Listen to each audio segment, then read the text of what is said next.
Hi everyone, welcome back to my channel. I'm Huck. Today I am doing my June and July book haul. So in June and July, I bought fewer books than I had in the previous months, which is probably a good thing because my book buying has been a little bit out of control.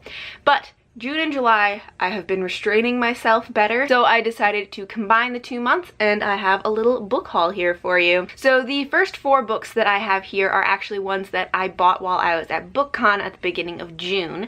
And so the first one that I have is Heartless by Marissa Meyer. This is a standalone that is the origin story of the Queen of Hearts from Alice in Wonderland. Alice in Wonderland has never been a story that I especially liked or was especially interested in, but I do really like Marissa Meyer's books, so I really wanted to read this one. And from her Lunar Chronicles series, Fairest, the one that's the origin story of the Evil Queen, was probably one of my favorites. I really liked her villain origin story, so I wanted to try her other villain origin story. So when I saw this at BookCon, I decided to buy it. This is actually one that I have already read. I read this in July, so look out for this one in my July wrap-up. I will have more to say about it. The next book that I got was When the Moon Was Ours by Anna Marie McLemore, and this is a magical realism book that is a little bit hard to explain because magical realism is always like a little confusing to try to explain, but it is like a kind of coming of age young love story. The love story in it is very prominent. It is about a girl who was found in a water tower. No one knows how she got there or why she was there, but someone in this small town takes her in. But she has something a little bit odd about her, that there are roses that grow out of one of her wrists, and no one really knows why, but in the vein of magical realism, people kind of just accept it. But she is best friends with the boy next door who creates paper lantern moons and hangs them all over the town, and the town believes that the moons protect them and keep their children from having nightmares. So it is kind of a love story between the two of them, but there is also like a other plot about these sisters that the town thinks are witches, that are the Bonner sisters, these 4 sisters, and one of the sisters gets it in her head that the roses that grow out of the girls' wrists are magical and will enhance their powers. This is another one that I have already read, so this will also be in my July wrap-up. The next book that I have is Sweet Black Waves by Christina Perez. This is one that I actually only heard about it like days before going to BookCon, and then I saw it on one of the tables, so I decided to buy it. And this one I actually don't know a whole lot about the plot. It kind of pulled me in with 3 things. One, the title. For some reason, I really love the title, Sweet Black Waves. There's something very intriguing about it to me.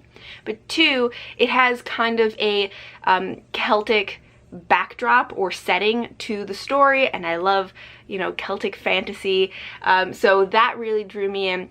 And also, the main character in this has healing magic, and I love healing magic. Healing magic is one of my favorite kind of magic in all its forms to read about.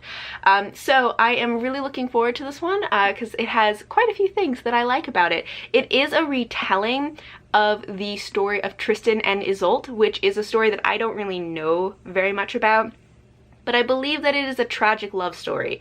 So, you know, it's probably not going to have a happy ending, but we'll see. I'm still really excited about this one. And the last book that I picked up at BookCon was Orwell by Nicoline Evans. This is a self-published author that I got to talk to while I was there, and it was really cool to get to like talk to a self-published author, and she kind of told us about her different series.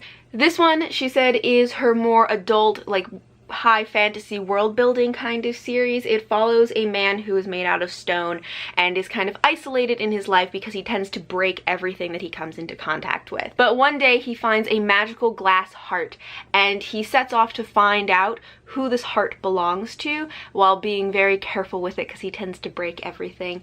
And I don't really know much else about the story. This one, she said it is definitely an adult fantasy, which is interesting to me because the premise sounds more like middle grade to me, but she said it's definitely not middle grade. So I'm kind of intrigued. I'm not quite sure when I'm going to get to this one, but I am very interested to try it out. Next, I have a few books that I ordered from Amazon. The first one is The Accident Season by Moira Fowley-Doyle. Earlier this year, I read Spell Book of the Lost and Found by Moira Fowley-Doyle, and I really loved it, so I wanted to read her other book. This is about a family that every year around October, they become incredibly accident-prone. Some years are better than others. Some years, it's very benign accidents, and some years they're much more severe and dangerous. And they just kind of accept this as part of their lives until one year the daughter of the family starts to ask some questions about why this is happening, and that kind of starts to make things worse. So I'm really excited for this one because I loved the Spellbook of the Lost and Found so much, so I'm really looking forward to it. Then I also got Cranky Ladies of History by various authors. This is a collection of short stories by quite a few different fantasy authors that are retellings, kind of, or short stories elaborating on the lives of historical women throughout history. And this one I especially wanted to get because one of the stories in here is by Juliet Marillier, who we all know by now is one of my favorite authors.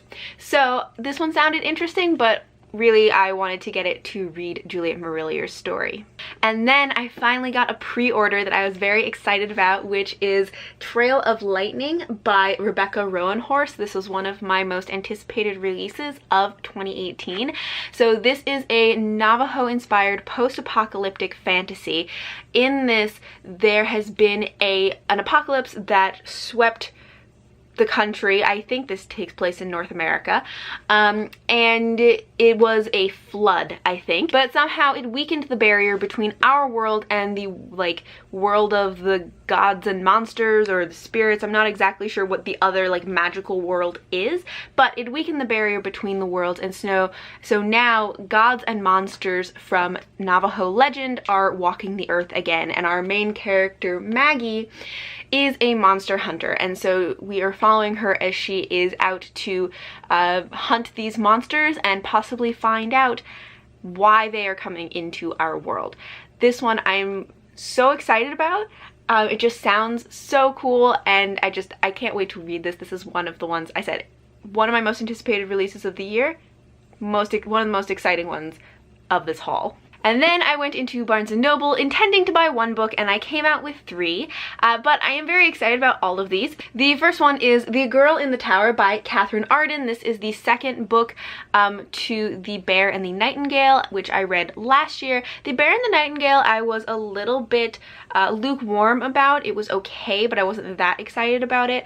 But I was interested to read more. I wanted to continue the series, and so The Girl in the Tower just came out in paperback, so I picked it up. Then I also picked up A Big Ship at the Edge of the Universe. This is one that I have recently heard people talking about. There wasn't a lot of hype for it before it came out, and it just came out recently, I think in July.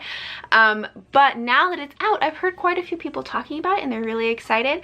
I actually don't really know that much about what it is about. I just know that one of the blurbs says that if you love Firefly, that you will love this, and I loved Firefly, so I am hoping that this will be great. I kind of want to go into it not necessarily knowing a whole lot about it, but whenever people talk about it, they rave. So I am really intrigued by this one. And last up, I got A Secret History of Witches by Louisa Morgan, and this one I wanted to get because it is about a family of witches. It follows this one family through the generations of mothers and daughters who all have magical powers and kind of throughout their lives, so it's a historical fantasy, and that sounds very similar in a lot of ways to the premise of the Seven Waters series, where you follow a single family through the generations of these kind of magical women. So that definitely drew me in, because I was like, all right, so this sounds like one book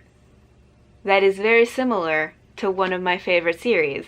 So I am really looking forward to this one. I've said many times that I've been wanting to read more witchy kind of books. So this is another one that is one of the books I'm most excited about from this haul. Also, I love this cover. There's something just really great about it. This cover is very my aesthetic. I love the worn look to it, and the colors, and the little potion bottles. It's so cute and so pretty. I like it a lot. So that is all for my June and July book haul. I'm very excited about all of these books. Let me know in the comments if you have read any of these books and what you thought of them. Thank you all for watching, and until next time, bye!